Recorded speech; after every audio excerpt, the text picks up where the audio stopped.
Forbidden Alliance. Captain Maya Rodriguez pressed her forehead against the viewport of her scout ship, eyes fixed on the swirling storms of the gas giant below. Her crew worked silently around her, all aware of what they were doing, and what would happen if the Galactic Council discovered their mission. Signal detected, Captain. Communications Officer Takeda whispered, though there was no need for quiet in the vacuum of space. Old habits from clandestine operations died hard. It's definitely coming from the upper atmosphere. Signature matches what Dr. Werner described. Maya nodded. How long until the Council's patrol passes through this sector? 48 Earth hours, give or take, Takeda replied. Small window, but workable. Maya straightened her shoulders. Humanity had only been a part of the galactic community for 30 years, newcomers by every standard. When they'd been welcomed into the fold, they'd been presented with the Galactic Codex, thousands of laws and regulations accumulated over millennia of interspecies governance. Most made sense. Some seemed arbitrary. And a few, like Statute 15.3.7, made Maya's blood boil. No sentient species shall form symbiotic or domesticated relationships with Class X megafauna without express Council approval. The Council had never granted such approval in its 4,000-year history. Prepare the atmospheric shuttle, Maya ordered. Dr. Werner, you're with me. Harrison, you're in command until we return. The shuttle ride down was turbulent, cutting through clouds thick as molasses and colored deep purple. Lightning crackled around them, bolts the size of continents. Maya's palms were slick with sweat as she gripped the controls. There, Dr. Werner said, pointing at the readout. That's got to be them. On the display, massive heat signatures moved through the storms.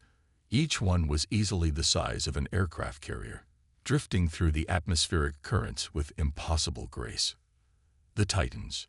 No one knew what the Council called them.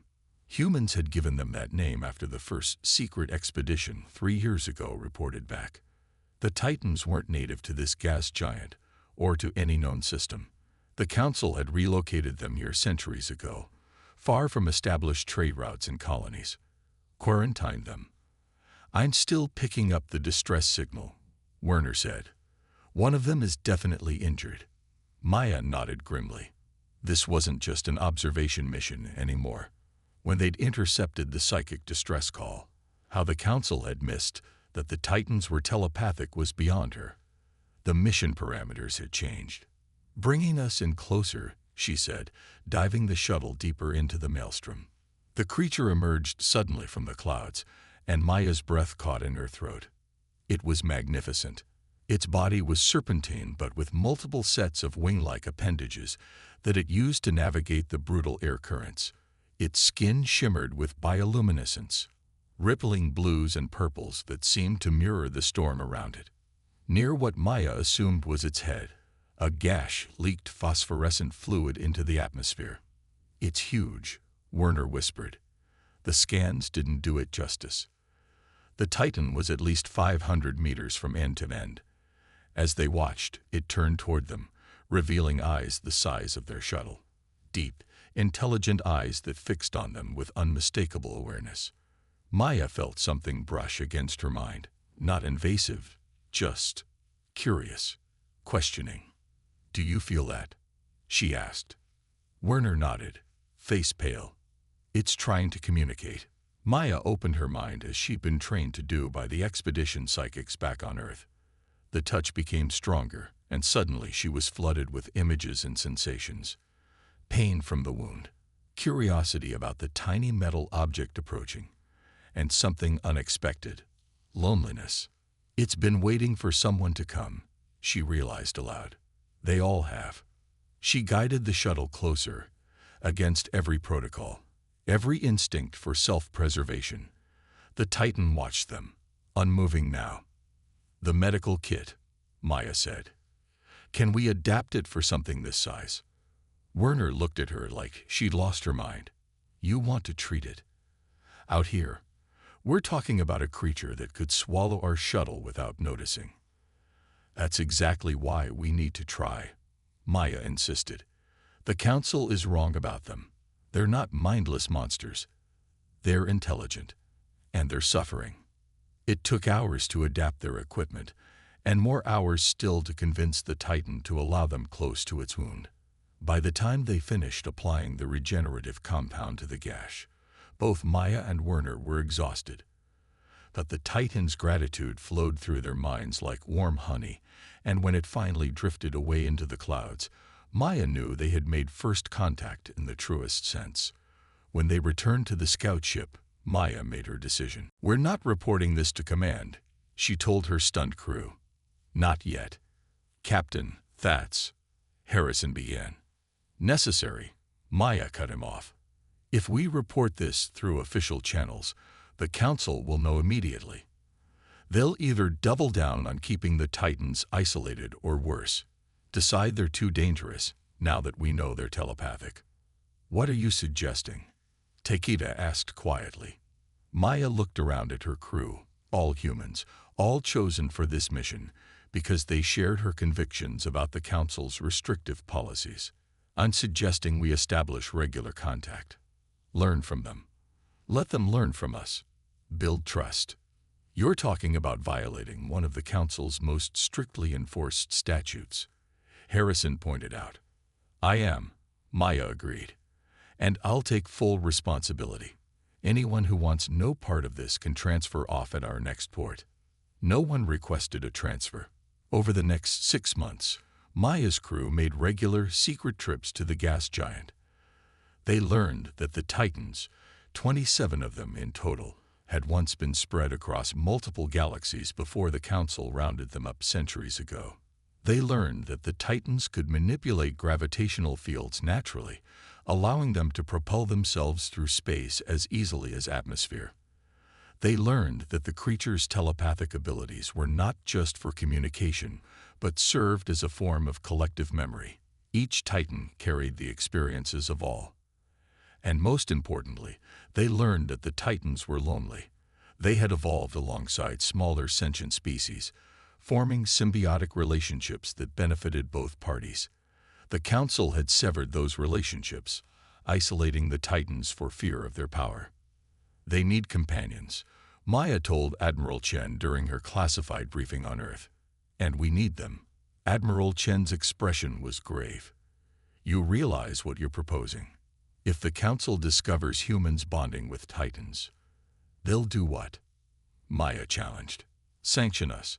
They already restrict our expansion, limit our technology transfers, and block our participation in half the committees.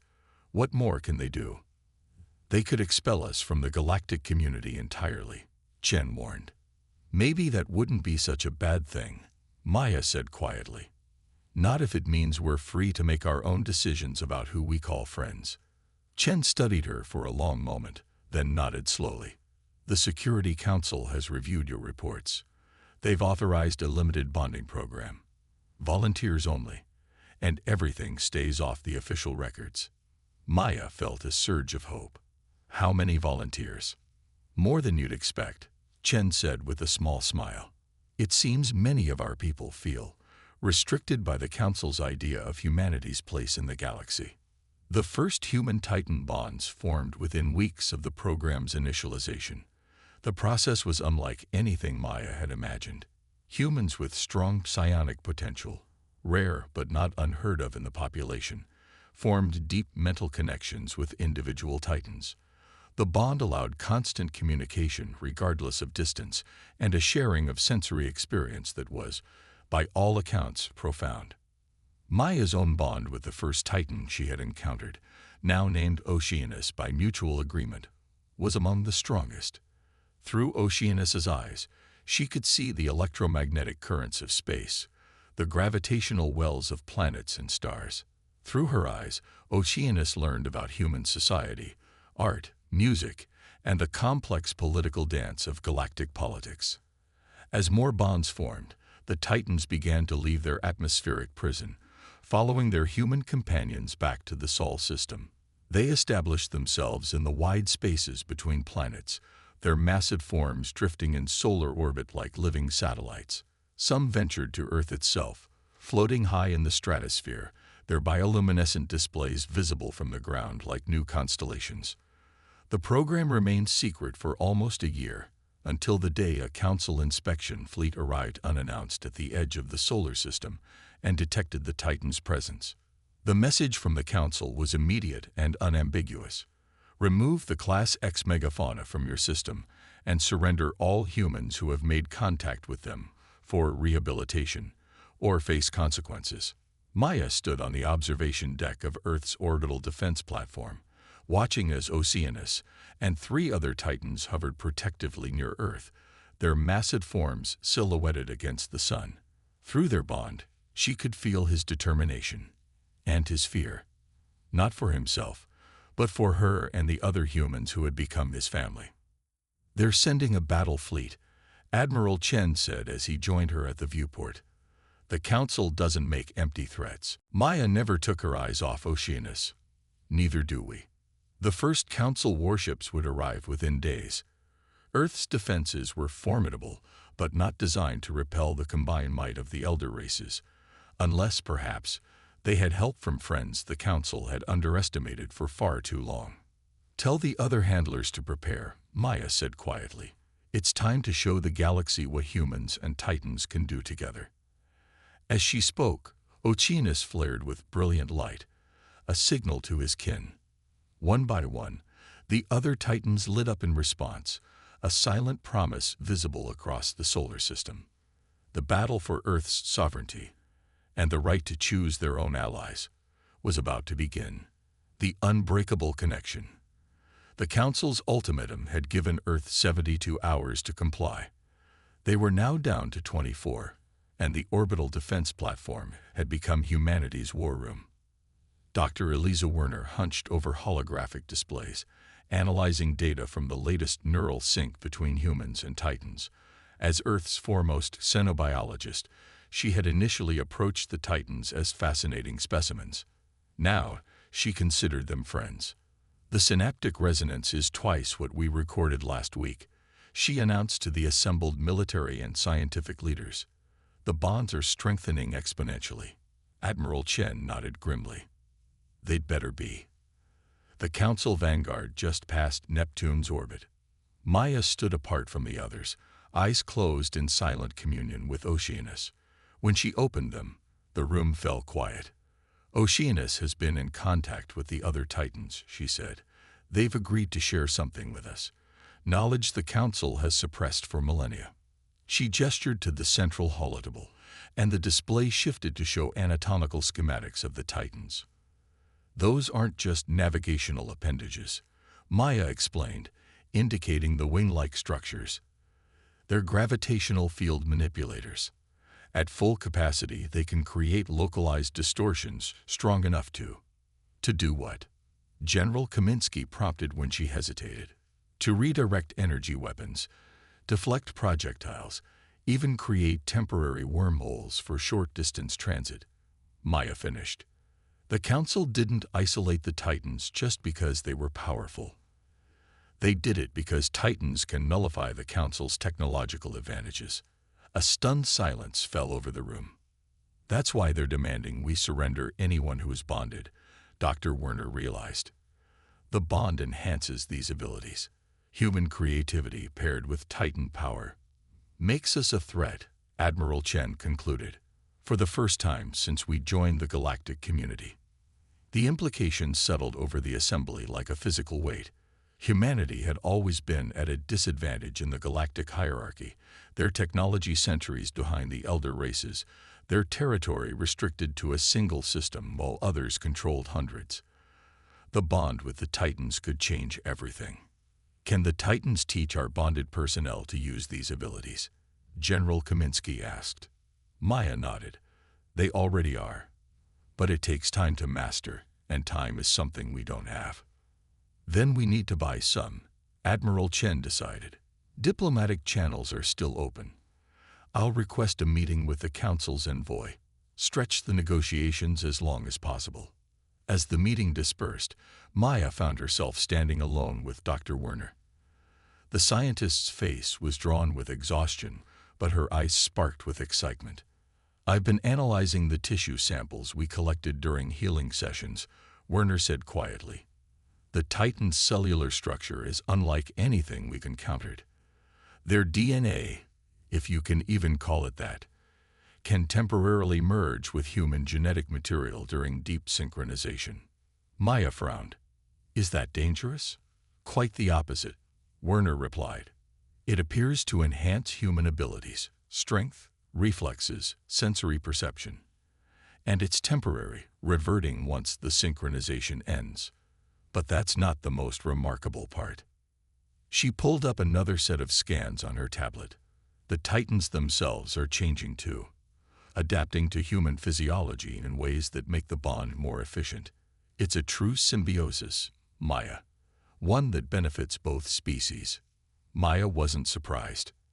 Through her bond with Oceanus, she had felt her own perception expanding, her mind processing information more quickly. And she had sensed changes in him too, a growing understanding of human emotions, an appreciation for music and art that his kind had never experienced before. The Council fears what they don't understand, Maya said. But we need to make them see that this relationship isn't about power. It's about growth. For both species. Werner's expression grew troubled. Do you really think they'll listen? The elder races have maintained their dominance through strict control of evolutionary pathways. A species that evolves too quickly or in unexpected ways is seen as a threat to the established order.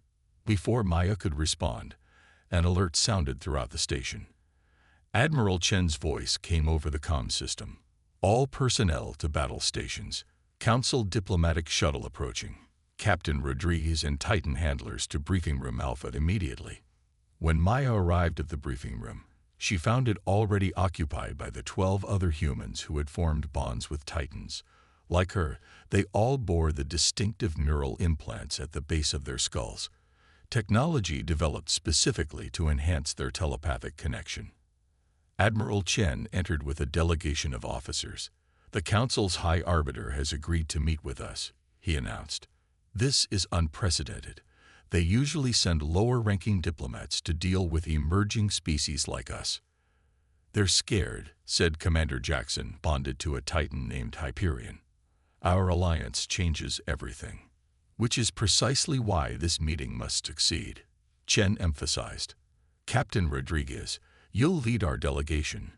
Your connection with Oceanus is the strongest, and the High Arbiter has specifically requested to meet the human who first established contact. Maya felt a flutter of anxiety, quickly soothed by Oceanus's calm presence in her mind. I'll need Oceanus with me, she said, not physically present, but close enough that our bond remains strong during negotiations. Chen hesitated, then nodded. Agreed. But the other Titans should remain at the defensive perimeter. We don't want to appear too aggressive. The Council diplomatic shuttle was a masterpiece of advanced technology. A sleek vessel that seemed to bend light around itself, creating an impression of something not quite solid. It docked with Earth's orbital platform with mechanical precision. A High Arbiter who emerged was from the Arthan species, tall, avian in appearance, with iridescent plumage that shifted colors with each movement. Maya had only seen Arthans in educational materials. As one of the founding races of the Council, they'd rarely interacted directly with younger species.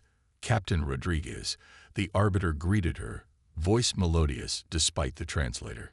I am Vereen, High Arbiter of the Galactic Council. I must admit, I did not expect to negotiate with a species so young in their cosmic journey about a matter of this magnitude. Maya bowed respectfully. The magnitude of the situation is precisely why direct communication is necessary, High Arbiter. There has been a misunderstanding about our relationship with the beings you classify as Class X megafauna. The Arbiter's plumage rippled in what Maya recognized as amusement. A misunderstanding. Your species has violated one of our most ancient prohibitions.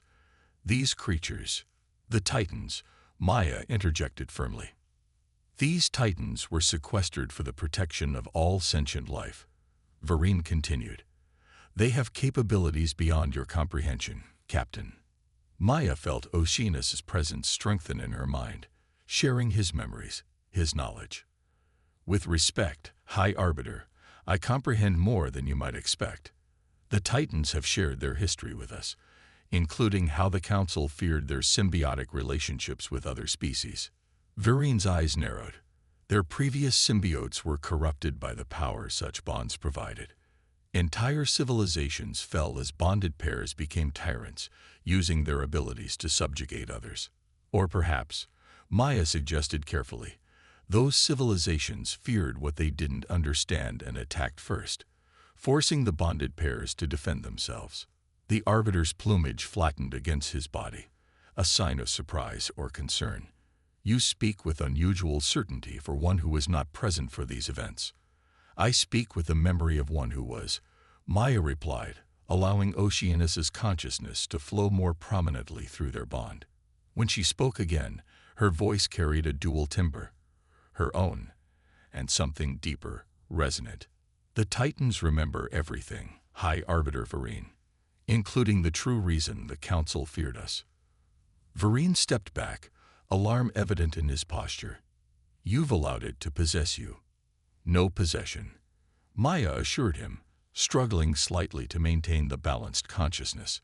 Partnership, mutual respect. The foundation of any meaningful alliance. Alliance. The word seemed to disturb the Arbiter deeply. You speak as though your species and these creatures are equals. We are, Maya stated simply. Different, but equal in our desire for freedom and growth. The Council has maintained stability in the galaxy for millennia, but at what cost? How many species have had their potential limited because they developed in ways you didn't anticipate or couldn't control? The Arbiter's response was cut short by an urgent communication. After listening to his earpiece, he fixed Maya with a penetrating gaze. It seems your partners have moved beyond Earth's atmosphere against our explicit instructions. The Council fleet has been ordered to establish a blockade. Maya felt Oceanus's alarm through their bond. The Titans had indeed moved, because they had detected something the human sensors had missed. A second Council fleet approaching from the opposite direction, using the sun to mask their approach. They're protecting us, Maya said urgently. Your fleet isn't establishing a blockade. They're positioning for an attack. A preemptive security measure, Virine corrected smoothly. Standard protocol when dealing with potential biological threats. Maya's hands clenched at her sides. The Titans are not a threat unless threatened. Call off your fleet, High Arbiter. There's still time to resolve this peacefully. Peace requires compliance, Captain Rodriguez, Virine said coldly. You have 6 hours to surrender the bonded humans and return the Class X entities to their designated containment zone. After that, the Council will take whatever measures necessary to contain the situation. As the Arbiter returned to his shuttle, Maya reached out through her bond, connecting not just with Oceanus, but with all 13 Titans now orbiting Earth. Their collective consciousness flooded her mind. Concern, determination, and something unexpected. Hope. Through their bond, Oceanus shared a vision of what could be. Humans and Titans exploring the cosmos together, forming a symbiotic civilization unlike anything the galaxy had seen before. Not conquerors or tyrants, but partners in discovery. We need to prepare, Maya told Admiral Chen, as they watched the Council shuttle depart. They never intended to negotiate. Chen's expression was grim. The planetary defense grid is at full capacity, but against 2 Council fleets. We're not alone, Maya reminded him, gesturing to where Oceanus hovered just visible against the backdrop of stars, his massive form pulsing with bioluminescent patterns. And we're not without resources. Throughout Earth's orbital installations, the 13 bonded humans synchronized with their Titan partners, practicing the skills they'd begun to develop. Military personnel watched in awe as handlers demonstrated abilities that seemed like magic, redirecting energy beams with gestures, creating localized gravity fields, communicating instantly across vast distances. Maya stood at the command center's viewport, watching as Oceanus and the other Titans positioned themselves in a protective formation around Earth. Through their bond, She felt his absolute commitment to protecting her world. "The Council doesn't understand what they're facing," she said quietly to Admiral Chen. "They think this is about power, about weapons and dominance, but it's about connection, about what two species can achieve together that neither could accomplish alone." "Let's hope that's enough," Chen replied, watching as the countdown to the Council's deadline ticked inexorably toward zero. "Because in 3 hours, we find out if 13 humans and 13 Titans can stand against the combined might of the Elder races." Maya smiled faintly, feeling Oceanus's confidence merging with her own. "Numbers aren't everything, Admiral, and some bonds can't be broken by force." As she spoke, Oceanus flared with brilliant blue light, a signal that rippled outward as each Titan in turn illuminated the space around Earth with a protective glow. The message was clear to anyone watching. To reach this planet, they would have to go through its new guardians first.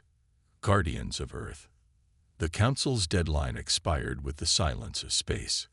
For 30 tense minutes, nothing happened. No communication, no movement from the encircling fleets.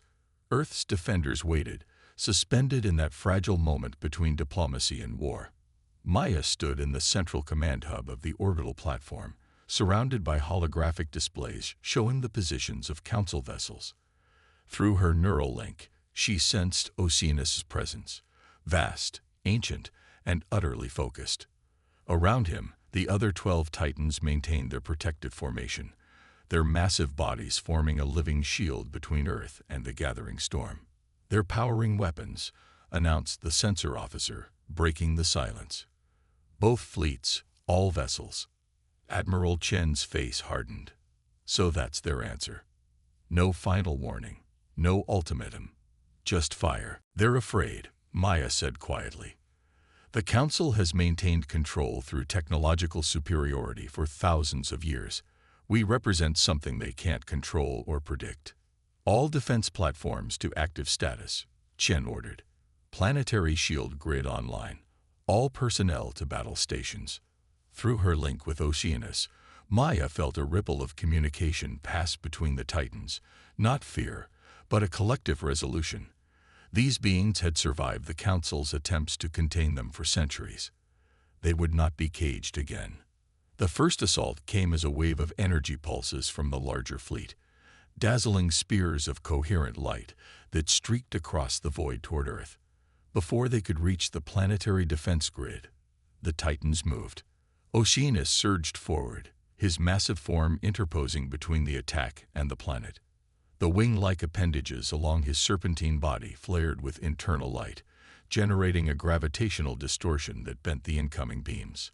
The energy weapons that should have devastated Earth's defenses instead curved gracefully around the planet, dissipating harmlessly into space. "My God," breathed General Kaminsky, watching the display. "They're actually doing it." The Council ships adjusted quickly, launching swarms of autonomous attack drones, thousands of them, each the size of a small shuttle. These weren't energy weapons that could be deflected. They were physical threats with their own guidance systems and destructive payloads. Maya closed her eyes, deepening her connection with Oceanus. When she opened them again, she was seeing through dual perspectives. The command center around her, and the vast emptiness of space through Titan senses. "All handlers, full synchronization," she ordered, her voice carrying that same dual timbre from before. Around her, the other bonded humans entered similar states, their eyes taking on the same bioluminescent glow as their Titan partners. What happened next would be studied in military academies for generations to come.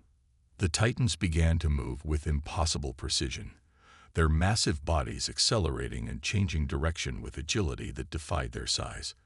They weren't just deflecting attacks now.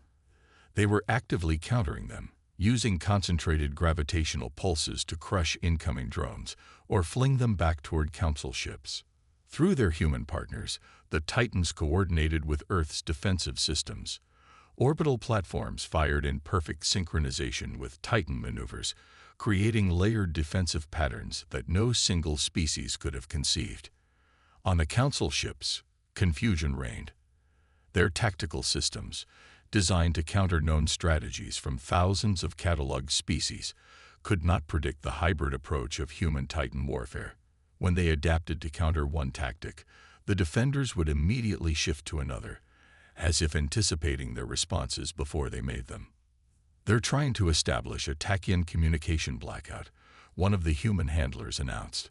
"Attempting to cut off our coordination." Maya nodded, unsurprised. "It won't work.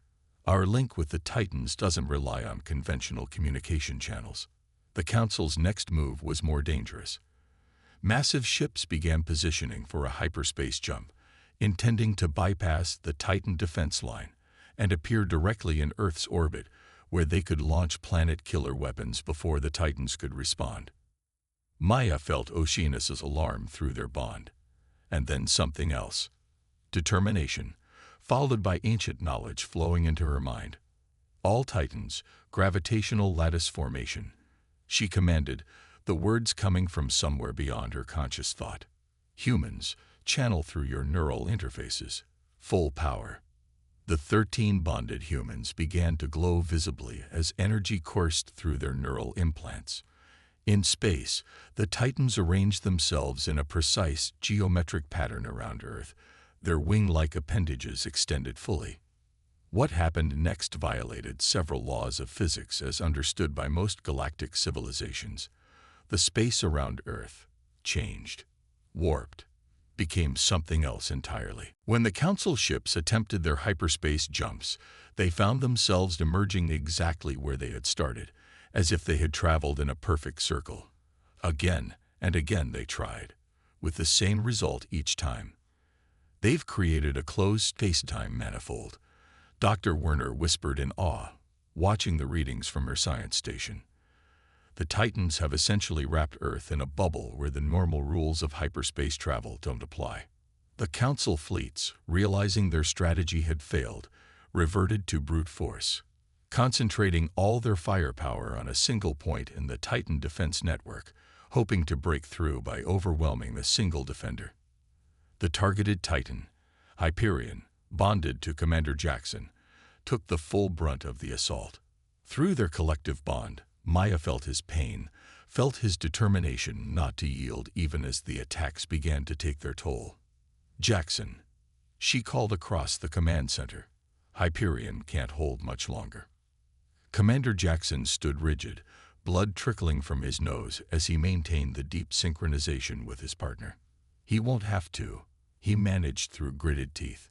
In space, something remarkable occurred. The other Titans began channeling energy to Hyperion, not physically moving to his aid, but transferring power through their telepathic network. And most astonishingly, humans across Earth who had never bonded with Titans began to feel a faint psychic connection, a call for help that resonated on a primal level. Millions answered. Throughout the planet, humans paused in their daily activities, experiencing a moment of connection with something vast and ancient. Most didn't understand what was happening, but they instinctively reached out with their minds, offering what support they could. In the command center, the bonded humans gasped as they felt this wave of collective human consciousness joining their network, not fully bonded, but present, adding their strength to the defense of their world. Hyperion's bioluminescence, which had been fading under the assault, suddenly blazed with renewed intensity. The energy weapons striking him no longer caused damage but were absorbed, processed, and then redirected back toward the attacking vessels with devastating accuracy. The Council fleet, faced with this unprecedented development, began to withdraw to a safer distance, their coordinated attack faltering. In the momentary lull, the communications officer announced, "Incoming transmission from the High Arbiter's flagship. They're requesting to speak with Captain Rodriguez." Maya took a deep breath, carefully maintaining her bond with Oceanus, while stepping back from the full synchronization state. "Put it through." High Arbiter Varine appeared on the main display, his plumage disheveled, a sign of extreme distress in his species. "This conflict must cease immediately," he declared without preamble. "Your actions threaten the very fabric of space in this system." "We are defending our home," Maya replied calmly. A home you attacked without provocation. Without provocation, Varine's voice rose. You have unleashed powers beyond your understanding. The bond between your species and these creatures has created something new, Maya finished for him. Something the Council never anticipated because you've spent millennia preventing exactly this kind of evolutionary partnership. The Arbiter's feathers rippled in agitation. The Council's protocols exist for a reason, Captain. Unchecked advancement leads to chaos. Or perhaps, Maya suggested, it leads to growth. The Titans were isolated because previous partnerships became unstable, but has the Council ever considered that the instability came from fear? From trying to control what should have been nurtured? Through her bond with Oceanus, she sensed his approval of her words. The Titans had never wanted dominance, only connection, only the chance to grow alongside other sentient life, as they had evolved to do. What you propose is unprecedented, Varine said after a long pause. A recognized symbiotic relationship between two sentient species, with all the legal protections such status would confer. That's exactly what we propose, Maya confirmed. The Titans are not pets or tools or weapons. They are partners who have chosen to bond with humans, as they once bonded with species long before the Council existed. The Arbiter's eyes narrowed. And if we refuse, your display of power is impressive, but the Council commands resources beyond what you've seen today. Maya felt Oceanus's consciousness merge more fully with her own, lending weight to her words. Then we will continue to defend ourselves. But know this, High Arbiter, what you witnessed today was not an act of aggression but of protection. The Titans could have destroyed your fleet, yet they chose only to deflect your attacks. To emphasize her point, the 13 Titans simultaneously released pulses of energy that manifested as glowing spheres around each Council vessel, not attacking, but demonstrating that they could enclose each ship in a localized gravitational field at any moment. The choice is yours, Maya continued. Continue this assault and discover the full extent of what humans and Titans can accomplish together, or recognize our partnership and open a new chapter in galactic history, one where evolution isn't constrained by fear of the unknown. The silence that followed stretched for nearly a minute as the Arbiter communicated with others off-screen. When he finally spoke again, his tone had changed subtly. The Council will convene an emergency session to consider your proposal. Until then, we will establish a diplomatic buffer zone between our forces. But be warned, Captain Rodriguez, there are those among the elder races who will not easily accept this development. Change is never easy, Maya acknowledged, but it is inevitable.